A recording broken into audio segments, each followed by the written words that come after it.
Thanksgiving had always been one of my favorite holidays. It wasn't just about the food, although that was a big part of it, but it was about the tradition. Every year, my mom would host the family dinner, and despite the chaos that sometimes came with hosting, there was always this warm feeling that filled the house. The smells, the laughter, and the clinking of silverware. It was something that made me feel safe, loved, and connected. But this year, everything felt different. I didn't even realize how much I was looking forward to this Thanksgiving until the morning of. I had been busy with work for the past few weeks, and the idea of finally being with family seemed like the perfect escape from the stress. The thought of sitting around the table, joking with my siblings, and indulging in too much food was enough to lift my spirits. As I got ready that morning, I texted my mom, asking what time I should come by. I figured I'd arrive around 4 p.m., giving me some time to get a few things done before heading over. I didn't want to be too early, but I didn't want to miss anything either. Her reply came shortly after, "4 is great. See you then." I thought nothing of it. I was excited, maybe a bit too excited. I rushed through my errands, and by the time I was finished, I checked the clock. 3:45 p.m. perfect timing. I made my way to my parents' house, replaying the previous year's holidays in my head. The memories were comforting, and I couldn't help but smile as I drove. I couldn't shake off this small, nagging feeling. Something was off, but I couldn't quite put my finger on it. Maybe I was just overthinking things, or maybe it was the stress from work still hanging over me. Regardless, I tried to push it aside. This was supposed to be a fun day. When I pulled up to the house, the familiar scent of turkey and mashed potatoes wafted through the air. It was almost like a greeting, welcoming me back home. But then, as I stepped out of the car, something felt strange. There were no cars parked in front of the house. That was odd. My family always arrived early to get the food ready, and there was always a bustle of activity in the driveway. I stood there for a second, confused, and then walked toward the front door, thinking maybe I was just the first one to arrive. I rang the doorbell. No answered. I knocked a few times, a little louder this time. Still, no answered at this point. My heart was starting to race. My stomach twisted in a knot. Where was everyone? I pulled out my phone to send a quick text, but before I could type anything, it buzzed. It was a message from my mom. "We thought you'd be late." My mind went blank for a moment. I reread the message twice, trying to make sense of it. What did she mean by that? Before I could figure it out, another message came through, this time from my sister. "We couldn't keep waiting." My stomach dropped. It didn't make sense. They wouldn't just start without me, would they? Thanksgiving wasn't just about the meal. It was about the family being together. We always waited for everyone to arrive, no matter what. Feeling confused, I opened the door. It creaked slightly, as if it had been opened already. I stepped inside, expecting to hear the chatter of my family, but the house was eerily silent. There, on the table, was a half-empty turkey, half the side dishes, and a few scattered plates. It was clear they had already eaten. I stood frozen in the doorway, staring at the remnants of what should have been our meal. The thought that I had been left out, that my family had moved on without me, hit me like a ton of bricks. Why didn't they wait for me? Why didn't they even call to see if I was running late or if I was okay? I felt a deep, bitter sting, but I refused to let it show. My heart pounded in my chest as I turned on my heel and left the house without saying a word. I walked back to my car. The weight of it all began to settle in. I didn't know what was worse, the fact that they didn't wait for me, or the fact that I had to find out through a text. I got into my car, started the engine, and for a few moments, I just sat there in silence. My hands gripped the steering wheel tightly.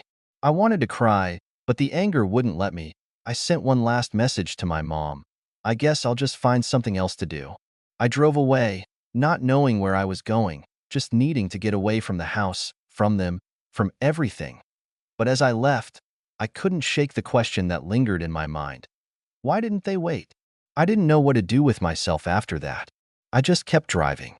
There were plenty of places I could have gone, but I didn't feel like being around people. I didn't want to explain what had just happened, and I ended up at a park, parking near a quiet bench. It was chilly outside, but I needed the space to think, to breathe. Thanksgiving was supposed to be a time of togetherness, of warmth and family. But what had just happened felt like a slap in the face. I couldn't shake the feeling of being completely disregarded. It wasn't just the food I'd missed. It was the thought that my family had no issue going on without me. I sat there for a while, staring blankly ahead. A couple of people walked by, but I couldn't focus on anything else. My phone buzzed again. This time, it was a call from my mom. I didn't pick up. Part of me wanted to hear her explanation.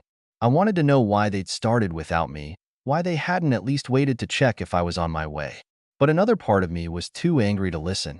My thoughts were too jumbled. I didn't trust myself to talk about it without breaking down or saying something I'd regret. The phone buzzed again. A message from my sister this time. "Mom's really upset. Please come back." I stared at the message for a moment. Upset? After what happened? She was upset.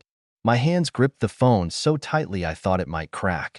I couldn't help but feel an overwhelming wave of frustration. I had every right to be upset. It felt like my entire family had just moved on without me. Just like that.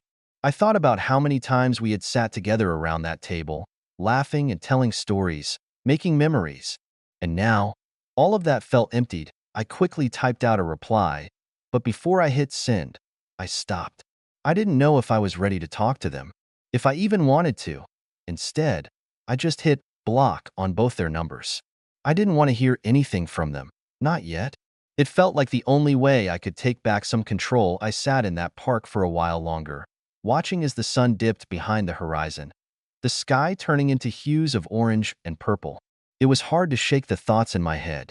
I kept replaying the scene in my mind, the empty table, the half-eaten food, the texts, and the unanswered door. Eventually, the cold started to seep in, and I decided it was time to head home. But as I started driving, I couldn't help but wonder, what happens now? Would they try to contact me again? Would they even care? Or had I just become an afterthought to them? When I finally got home, I threw my keys on the counter and collapsed onto the couch. My phone buzzed again. This time, it was a voicemail from my mom. It was short and shaky, her voice filled with an apology I wasn't sure I could believe. "Please, can we talk? We didn't mean to hurt you. We just didn't think you'd be coming. Please call me when you can." I didn't know what to make of it. I didn't know if I was ready to forgive them. But there was a part of me that wanted to hear them out. A part of me that couldn't completely walk away. I stared at the message for what felt like hours, but I didn't reply. Instead, I lay down, the coldness from earlier wrapping around me like a blanket. I couldn't help but wonder if things would ever be the same again. The next few days were strange. The holiday passed without any more attempts from my family to reach out, at least not in a way that felt genuine. The messages had stopped coming, and the silence between us grew louder with each passing hour. I'd find myself staring at my phone, waiting for a call, but nothing came, and I began to wonder if they were just waiting for me to make the next move, to reach out first. But honestly, I wasn't sure if I could. The whole situation had shaken me more than I cared to admit, and a part of me wasn't ready to face them, let alone let them back into my life like nothing had happened. But then, exactly 3 days after Thanksgiving, I received a message from my mom. "Can we meet? I need to talk to you." There was no apology, no acknowledgement of the hurt, just a cold, brief request to meet. I stared at the message for what felt like forever. 1,000 thoughts rushed through my mind. Was she finally going to explain herself? Was this just some form of damage control? I had no idea, but I knew one thing. I wasn't sure if I was ready to face them yet. I couldn't help but think about all the years I'd put into the family dynamic. Years of showing up, always doing my best to be there. And yet, they hadn't done the same for me. That hurt more than I'd like to admit. But despite all my doubts, a small part of me wanted closure. I had to know if they truly understood what they'd done, if they even cared at all. So, I agreed to meet. We set up a time to meet at a small cafe in town. I wasn't sure what to expect, but my heart was already racing as I drove there. The thought of sitting face to face with them again was nerve-wracking, and yet, I couldn't help but feel a sliver of hope. Maybe things could go back to normal. Maybe this would be the moment we could fix everything. When I arrived, I saw my mom sitting by the window, her hands folded in front of her on the table. Her expression was hard to read. Nervous, maybe? I couldn't tell. She hadn't looked this vulnerable in years. I walked over and sat down across from her. We both stared at each other in silence for a long moment. I didn't know what to say. The tension in the air was thick, and I found myself gripping the edges of my seat. Finally, she broke the silence. "I know you're upset," she said quietly, her voice shaky. "I'm sorry. I should have waited for you. But it wasn't what you think. We were worried you wouldn't come, and the food was getting cold." I didn't say anything. I wasn't sure if I even wanted to hear her reasoning. It felt like an excuse, a way to deflect from the fact that they had made the decision to go ahead without me. I couldn't shake the thought that if they really cared, they would have waited. If they really cared, they would have at least tried to call. "I didn't want to hurt you," she continued, her voice now a little more pleading. "We just assumed you'd be too busy, or that something had come up. But I never meant for it to go like this." I looked at her, trying to read her face. But instead of feeling relief, I felt a growing sense of frustration. It didn't feel like an apology. It felt more like an explanation wrapped in guilt. I didn't want her pity. I wanted to know why she hadn't thought to check on me or make sure I was coming. It wasn't just the meal that hurt. It was the fact that I had been so easily disregarded. The silence stretched on again, and just as I was about to speak, my phone buzzed. It was a text from my sister. I opened it, expecting another apology or some kind of emotional message, but instead, I read, "Mom says you're here. Please don't make this harder than it has to be. We just want to move on." My stomach churned. Move on? Move on from what? Was this all just something that needed to be brushed aside? Forgotten? Could they really think that I could just let it go, as if nothing had happened? I stared at the screen, my thumb hovering over the keyboard, unsure of what to say. And then I looked up at my mom, who was still waiting for me to say something, anything. She looked like she was holding her breath. "I don't know what to say," I finally whispered. "I thought we meant more to each other than this." Her face fell, and she reached across the table to touch my hand. "We do. I swear we do." But we didn't know what to do. But I wasn't sure I believed her. I wasn't sure if I could trust anything she said anymore. The feeling of abandonment, of being so easily forgotten, hung between us like an invisible barrier. As my mom's hand rested on mine, I could feel the tension in her touch. It was as if she was pleading for me to understand, to forgive her, but I couldn't bring myself to do it. Not yet. There were so many things unsaid, so many emotions that had been buried beneath the surface for so long. And now, they were all coming to light, flooding me like a tidal wave I couldn't control. Just as I was about to speak, to finally tell her how hurt I was, the door to the cafe opened, and in walked my sister. She looked around, saw me sitting at the table with our mom, and made a beeline for us, her face hard and unreadable. She sat down without saying a word, and for a moment, the three of us just stared at each other in silence. It wasn't the reunion I'd imagined. It wasn't warm or heartfelt. It was cold, and I couldn't help but feel like a stranger in my own family. Finally, my sister broke the silence. "I don't know why this is such a big deal," she said, her voice flat. "We all know you'd be late.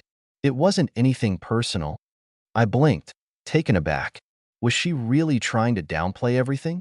Did she think I could just brush it off like she had? I felt a fire ignite in me, the anger I had been holding in for days finally surfacing. "It wasn't about being late," I said, my voice shaking. "It's about how you all just went ahead without me. You didn't even think to wait, to check if I was on my way. You just moved on. I was ignored, and that's what hurt the most." My sister's expression faltered, just for a second, before she crossed her arms and looked away. "We didn't think it was that serious. It's just dinner, after all." Just dinner? I felt the blood rush to my face. How could she say that? How could any of them think that? To me, it wasn't just dinner. It was a symbol of how little I mattered to them. I stood up abruptly, the chair scraping against the floor. "No, this isn't just dinner, and it's not something I can just forget." My mom looked up at me, her face a mix of confusion and regret.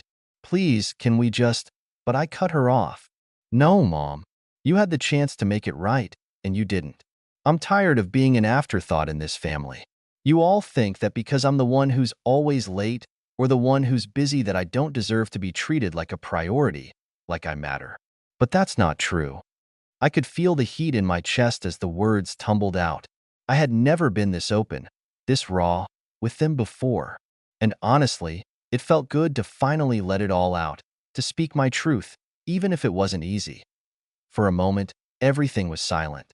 My sister avoided eye contact, and my mom sat frozen, her face pale. I didn't know what I was expecting. An apology, maybe? But nothing came. I could feel my chest tightening. The words I had spoken hung in the air like an accusation, and yet, they just sat there, unable to meet my gaze. It was as if they couldn't even comprehend the weight of what had just happened. Then, without warning, my sister's voice sliced through the tension. "You're really making this about yourself, aren't you?" I stared at her in disbelief. Was she really going to say that? After everything that had happened, after all the hurt I had poured out, what? I stammered, my voice trembling with a mixture of anger and confusion. "You think I'm making this about me? You walked out on me, on our family, and now you're blaming me?" She looked at me, her expression cold, almost calculating. "I just don't get why you're blowing this out of proportion. It's just dinner, you know? We had to go on with our lives. You were probably busy anyway." Her words hit me like a slap. Just dinner? Was that really all it was to her? I thought I had been clear. This wasn't just about dinner. This was about feeling invisible, forgotten. It was about years of being treated as an afterthought and always being expected to be the one who compromised. I could feel the blood rushing to my head. My fists clenched under the table.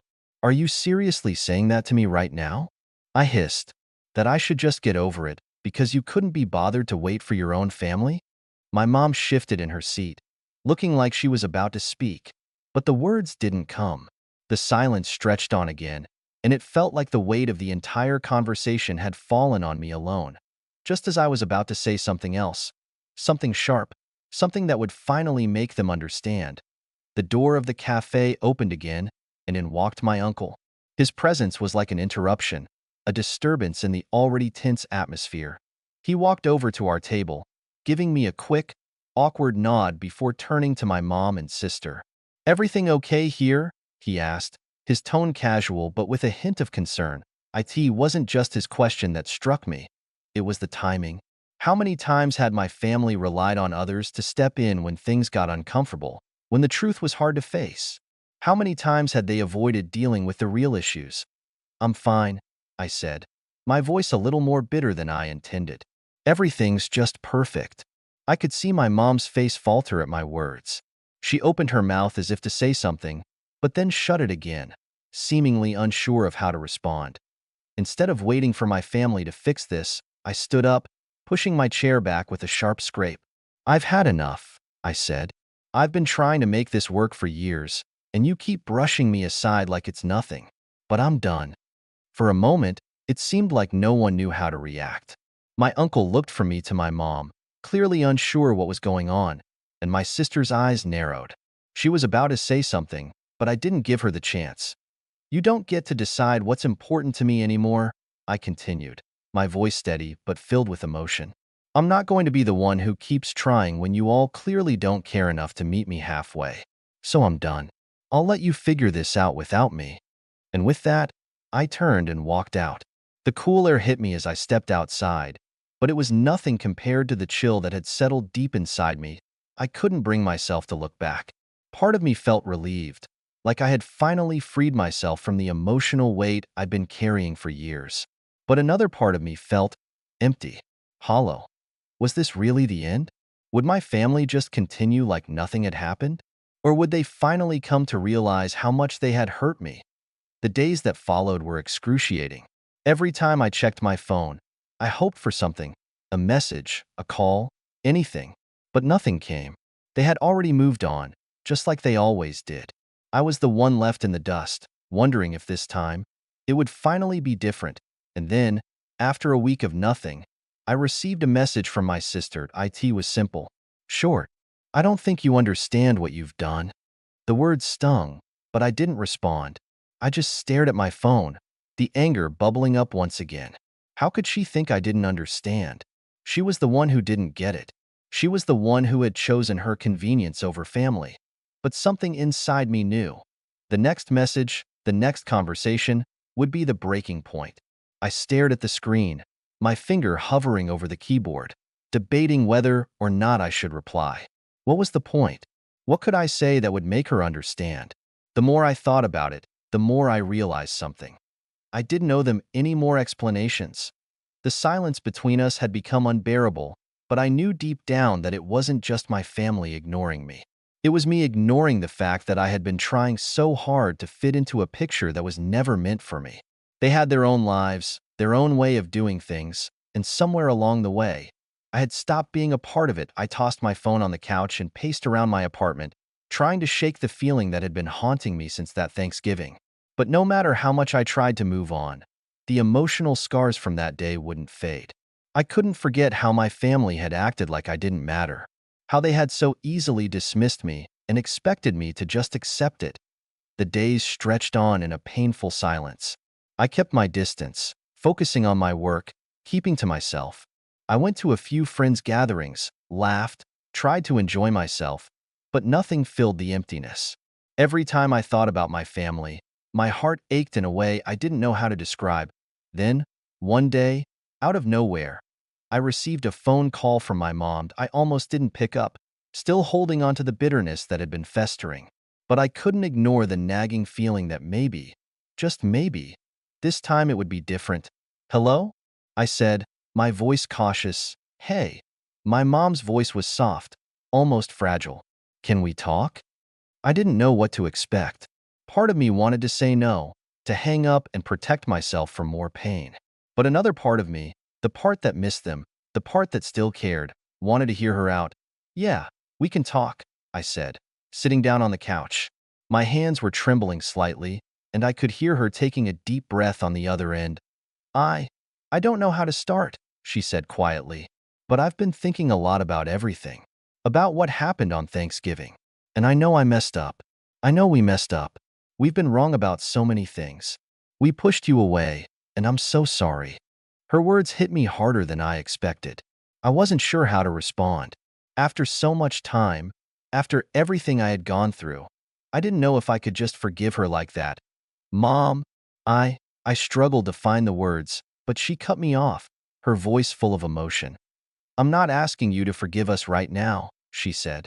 I wanted you to know that we realize what we've done, and we want to make it right.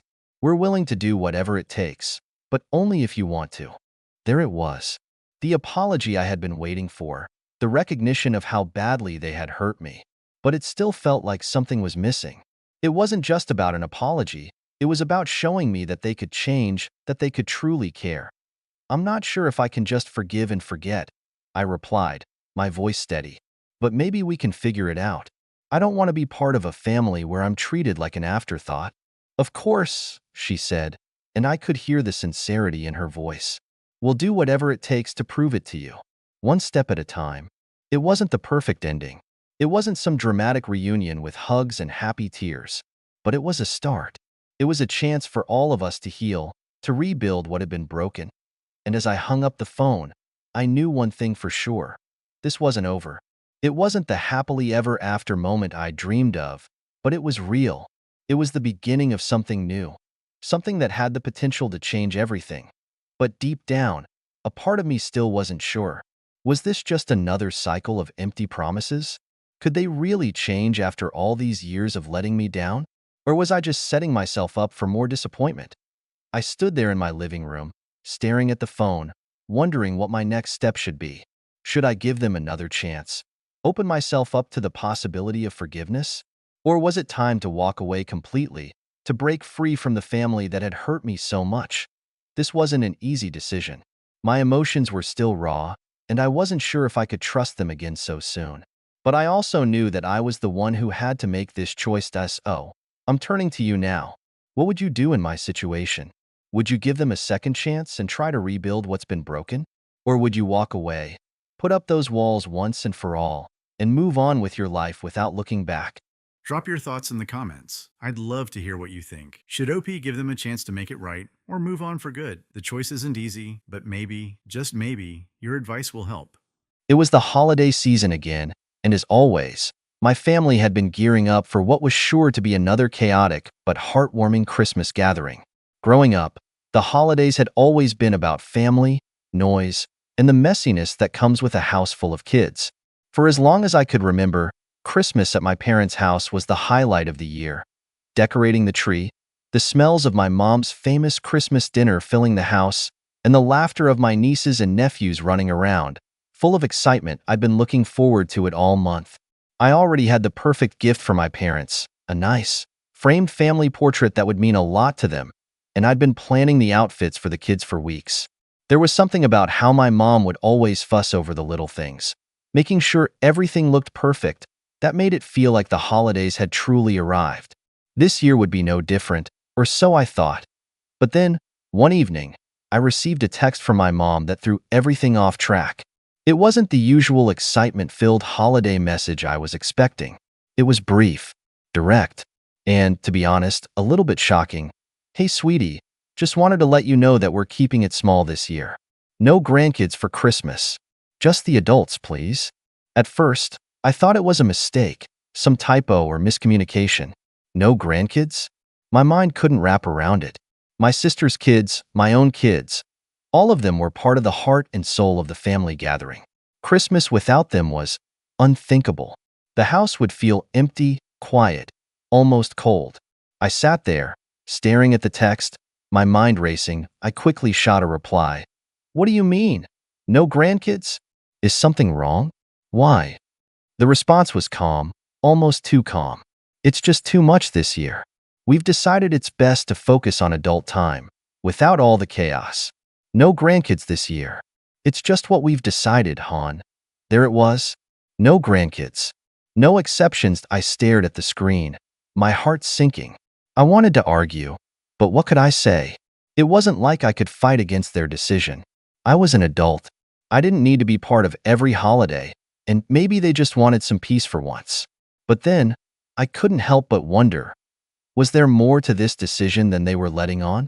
I needed to talk to my sister about this. After all, we were supposed to be in this together. My sister and I had always shared the same Christmas traditions. The kids, her 3 and my 2, had grown up together, and the thought of them not being there felt so wronged. I called her. The phone rang a couple of times before she picked up, and when she did, I could hear the excitement in her voice. "Hey, you ready for the holidays?" I hesitated. "Actually, I wanted to ask you about Mom's text. Did you get one too?" She paused, a slight shift in her tone. "Yeah, I saw it. I don't know what that's about. I figured it was just some weird phase. Maybe they just want some time to themselves this year? Who knows?" I felt a little better hearing her response. It didn't seem like she was in on some big secret, but still, something didn't sit right with me. Why only our kids being excluded? I wasn't the only one with children.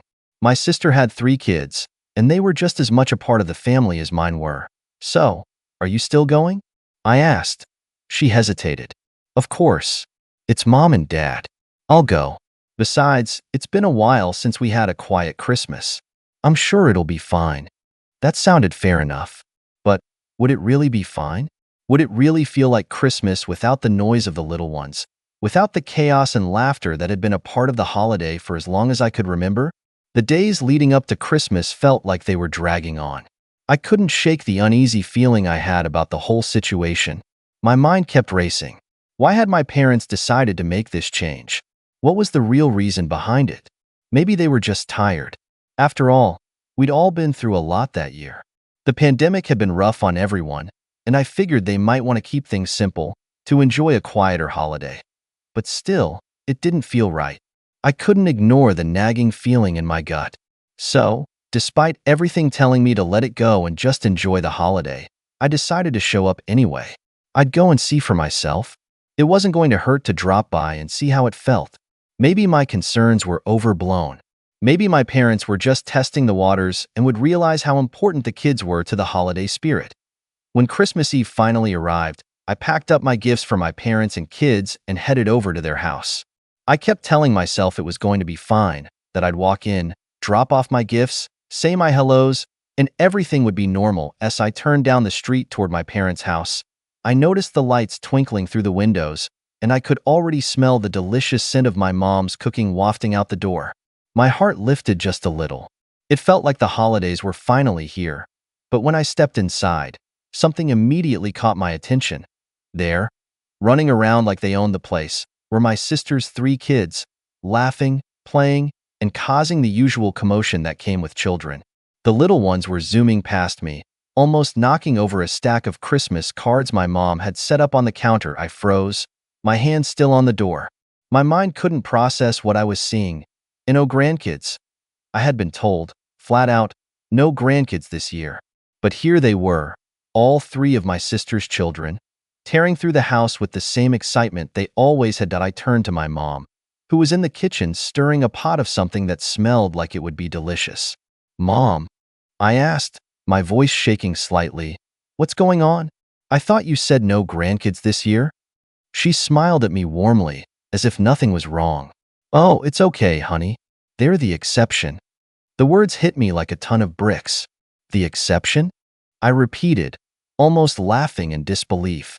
"What do you mean, the exception?" My mom didn't seem to notice the edge in my voice as she casually waved me off.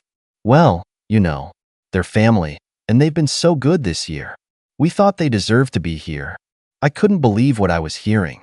Was this some sort of joke? A good behavior exception? My kids, who had been just as excited for the holidays, were left out, while my sister's kids got to run wild in the house.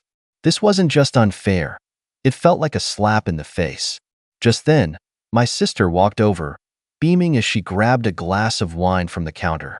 "Hey, you made it," she said, her voice too cheerful, like she didn't notice anything was off. "Come on in. It's so nice to have a quieter Christmas this year, right?" I forced a smile, trying to mask the frustration bubbling inside me. "Yeah, it's great." I glanced at her kids, who were still racing around the living room, laughing and jumping on the furniture.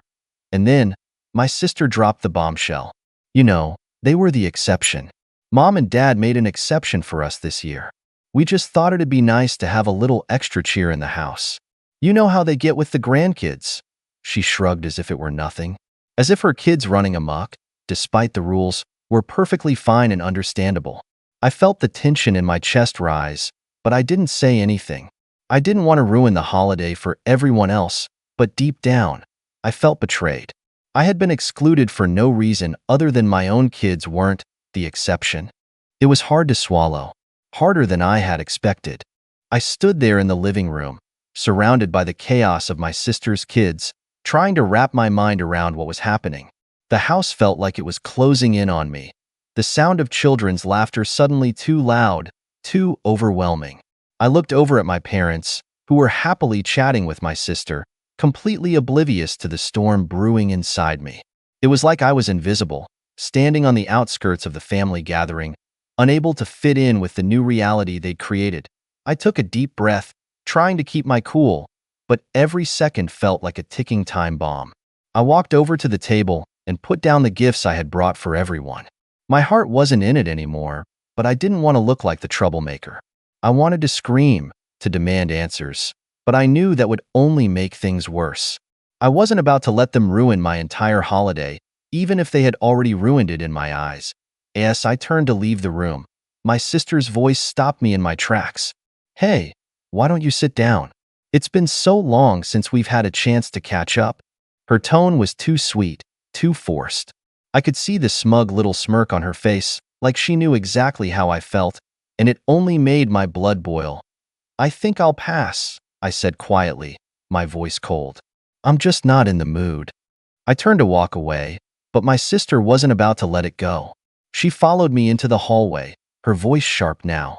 "Come on, seriously. What's your problem? You know Mom and Dad are just trying to make the best of things. Don't be so dramatic." The word stung. "Dramatic?" I repeated, turning back to face her. "You think I'm being dramatic? How do you explain your kids running around, breaking every rule Mom and Dad set, while my kids are left at home because they don't get an exception?" She blinked, taken aback by the sudden shift in my tone. "It's not like that, okay? They just decided this year to, I don't know, change things up. Don't make this more than it is." "No," I said, my voice rising now. It's exactly what it is. You're special. Your kids are special. They get to play, while mine are at home, excluded from everything. The tension was thick in the air now, and the sound of the kids' laughter faded into the background. My mom appeared in the hallway, hearing the raised voices, her face a mix of confusion and concern. "What's going on?" she asked, trying to play the peacemaker, but I wasn't having it. "No, Mom. Tell me why your grandkids are allowed here, but mine aren't. What changed?" I demanded, my heart racing. Why Mom looked startled, clearly not expecting this confrontation. "It's just, we decided to keep it simple this year," she said hesitantly, glancing between me and my sister. "We thought it'd be better for everyone." "Better for everyone?" I snapped. "Except for my kids, I guess." It was like a switch had been flipped. My sister's face twisted in frustration. "This isn't about you or your kids. Why do you have to make everything about you?" she shot back. "Mom and Dad made their choice, and we're just going along with it. If you can't handle that, maybe you should leave." Her words hit me like a slap. I could feel my chest tighten, my temper flaring. This wasn't how it was supposed to go. I wasn't supposed to be the one in the wrong here. I wasn't the one who'd been given the cold shoulder. But in that moment, it felt like I was the villain, the one causing trouble. "You know what?" I said, my voice shaking with anger. "I will leave. Since apparently, I'm the problem here." I grabbed my coat off the hook by the door and started walking toward the exit, but my mom quickly reached out and grabbed my arm. "Wait, honey, don't go. This is all just a misunderstanding," she pleaded. I yanked my arm away, unable to control my emotions anymore. "No, it's not a misunderstanding. It's a betrayal. You made a choice, and I'm not part of it." My voice was breaking now, and I could feel the sting of tears threatening to spill. But I held it together. Just barely did I turn to face my sister, who was standing there with her arms crossed, smirking like she'd won some kind of victory. "Enjoy your exception," I said coldly. "I'm out." Without another word, I stepped out of the house, slamming the door behind me. I didn't care about the gifts. I didn't care about the dinner.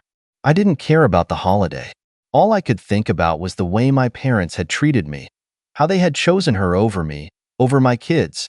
As I walked away from my parents' house, the cold wind cutting through my coat, I felt a mix of emotions swirling inside me: anger, hurt, confusion. My hands were clenched into fists by my sides, my mind racing, replaying everything over and over again. How could they have done this? How could they have made me feel so small, so unimportant? The street was empty, and the only sound was the crunch of snow under my boots. The silence felt deafening. My phone buzzed in my pocket, and I pulled it out to see a text from my mom. "Honey, please come back. Let's talk." I stared at the screen, my heart pounding. Talk? What was there to talk about? They had made their decision, and they had made it clear that my kids weren't part of it. The text felt hollow, like an afterthought. I wasn't sure what I was expecting. Maybe an apology, maybe an explanation. But it was just more of the same. I didn't respond. I couldn't bring myself to that. I made my way back to my car, every step feeling heavier than the last. I could still hear my sister's voice echoing in my head, calling me dramatic, telling me I was making a big deal out of nothing. It was like she didn't even understand how hurtful this was. Or maybe she just didn't care. That I reached my car, slamming the door behind me, feeling like I needed to physically separate myself from the situation. The engine roared to life, but instead of driving away, I just sat there for a moment, gripping the steering wheel tightly. My hands were shaking now, and I could feel the sting of tears behind my eyes. I wasn't one to cry easily, but everything about tonight had been wrong. From the moment I walked in and saw my sister's kids running around to my mom's dismissive excuse, it had all felt like a slap in the face. As I pulled away from the curb, my phone buzzed again. This time, it was a message from my sister. "You need to get over yourself. It's just Christmas. Get some perspective. If you're going to be this upset about it, maybe it's better you don't come around anymore." Her words were like daggers. It was almost laughable, how quickly she could turn it around and make me the villain. Like I was the one being unreasonable. Like I was the one who had hurt her. But I wasn't about to let her twist this. I wasn't about to let her make me feel guilty for standing up for my kids. I didn't respond. Instead, I focused on the road, my hands gripping the wheel even tighter. My mind was spinning, and I couldn't stop the thoughts from racing. How had things gotten so bad between us? We had always been close, me and my sister. Or at least, I had thought we were. But now, everything felt shattered. I turned the corner onto my street, and my house came into view. It looked warm, welcoming, nothing like the cold, distant place I had just left. The contrast was sharp, and it made everything feel more final. I parked the car and sat there for a moment, taking in the familiar sight of my home. It was supposed to be a place of comfort, a place where I could escape from all the chaos, but now it felt like the only place where I could truly be myself. Angry, hurt, confused that I grabbed my things and made my way inside, the door shutting behind me with a soft click. The quiet of my home was almost soothing, but it didn't change the weight in my chest. I walked into the living room and collapsed onto the couch, burying my face in my hands. I felt my phone buzz again. Another message from my sister. I hope you realize how much this is affecting everyone. You've made things so awkward. Do you really want to ruin Christmas for everyone? I almost laughed bitterly. She still didn't get it, did she? This wasn't about ruining Christmas. It was about the fact that my family had broken something that had always been so important to me. The one time I needed them to have my back, to stand up for my kids, they turned their backs on me. The longer I sat there, the more I could feel the weight of the situation pressing down on me. My phone buzzed again, but I didn't even need to check it anymore. I knew it was probably another message from my sister, trying to twist the narrative further, to paint me as the bad guy. The silence in my home felt like a reflection of my thoughts. Empty, disconnected, full of unanswered questions. I leaned back on the couch, trying to steady my breath, to calm the storm inside me.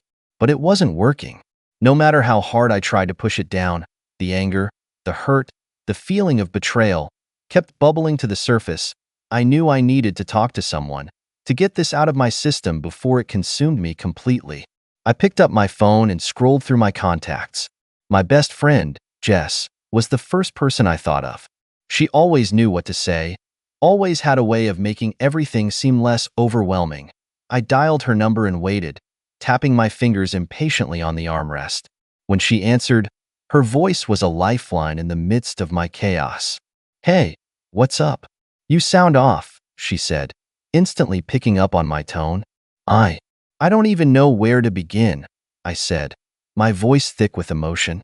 "I went to my parents' house for Christmas, right? And everything was fine at first.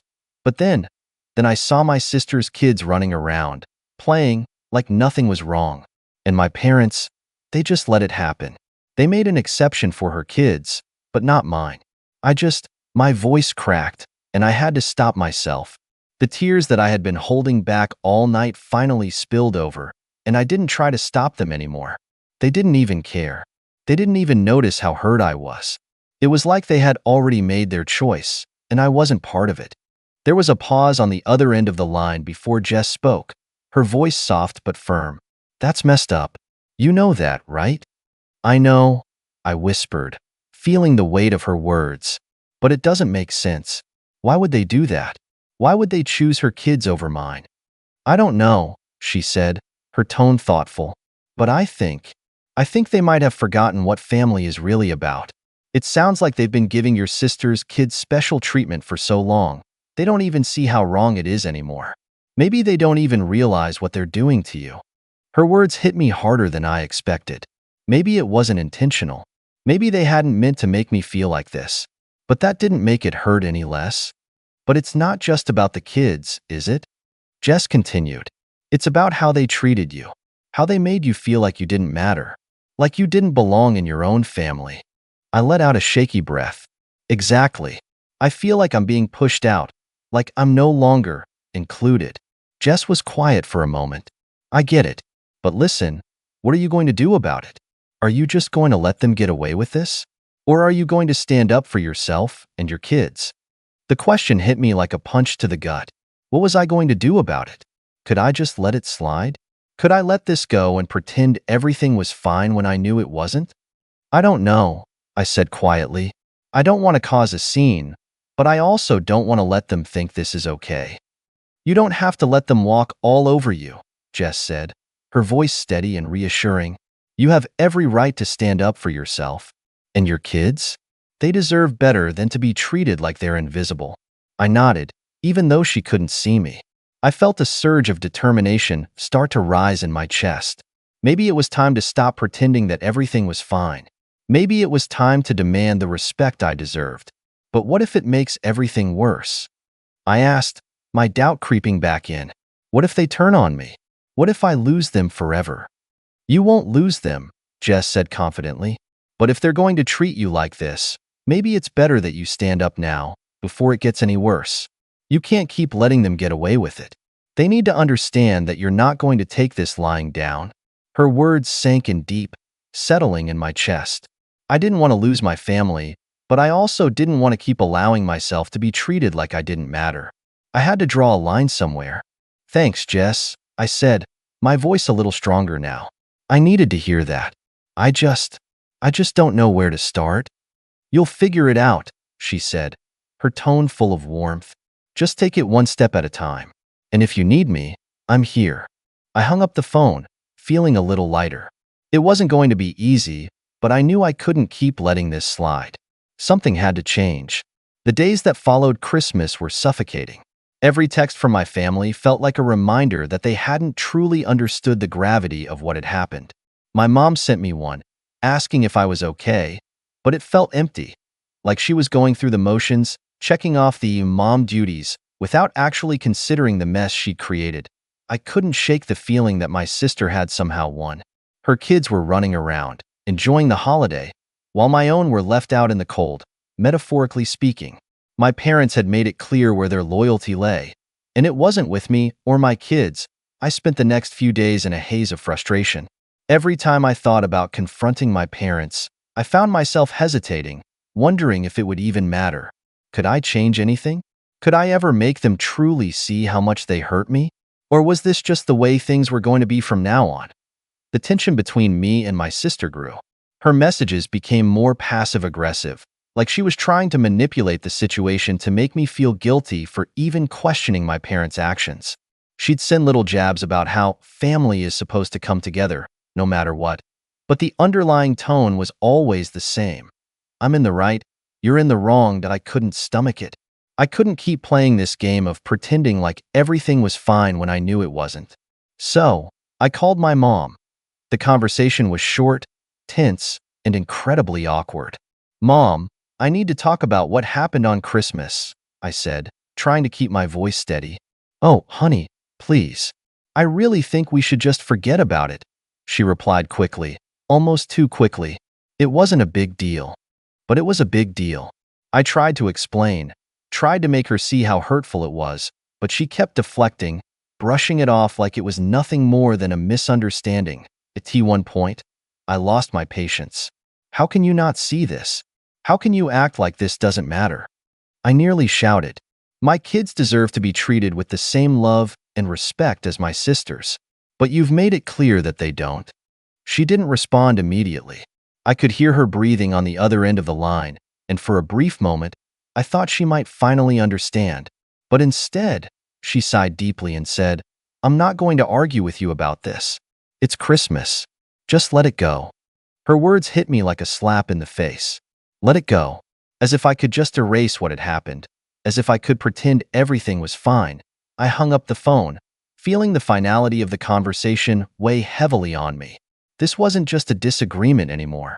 It was a wall that I couldn't tear down. Not with words, not with reasoning, not with anything. Over the next few weeks, the silence between my family and me grew deafening. My mom continued to text occasionally, but the messages were always surface level, like she was trying to avoid confronting the issue. My dad didn't reach out at all. The anger inside me simmered, but I couldn't shake the feeling that I had already lost. Not just the holiday, not just my parents' respect, but my place in the family. The dynamic had shifted permanently, and I didn't know how to get it back. I stopped going to family gatherings. At first, it was just for a couple of weeks, but then it stretched into months. I couldn't bring myself to sit in that house, surrounded by the people who had so easily chosen my sister's kids over mine. And my sister, on the other hand, acted like nothing had changed. She was always posting pictures of her kids, showing them with my parents, as if they were a happy, perfect little family. I could barely bring myself to look at the posts, knowing the truth behind the smiles. And then, it hit me, the hardest truth of all. This wasn't something that could just be fixed with an apology. This wasn't something that could be resolved with a few kind words and a promise to do better next time. It was bigger than that. It was about love, about loyalty, about who mattered and who didn't. And I wasn't sure if I could ever truly forgive them for making me feel like I didn't matter. Months passed.